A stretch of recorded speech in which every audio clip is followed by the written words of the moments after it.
Hi friends, good morning friends. ఏం చేస్తున్నారు friends? పనులు అయినాయి ఫ్రెండ్స్. చాయ్ తాగలే ఫ్రెండ్స్. మేమైతే ఇంకా చాయ్ తాగలే ఫ్రెండ్స్.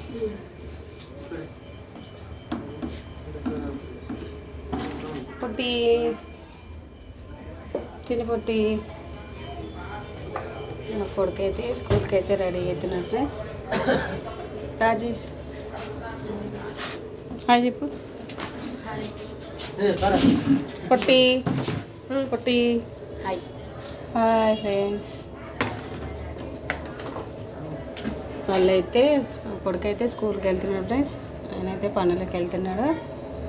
చూడండి ఫ్రెండ్స్, మీ పనులు అయినాయా ఫ్రెండ్స్? ఇవాళైతే మా పెద్ద కొడుకునైతే హాస్టల్కి అయితే తీసుకెళ్తున్నా ఫ్రెండ్స్. కొంచెం అయితే తగ్గింది, హాస్టల్కి అయితే తీసుకెళ్తున్నా ఫ్రెండ్స్. మీరు చాలా తాగలేదా? కామెంట్ బాక్స్లో కామెంట్ చేయండి friends. Please support friends. Like చేయండి ఫ్రెండ్స్, సబ్స్క్రైబ్ చేయండి ఫ్రెండ్స్. బాయ్ మరి.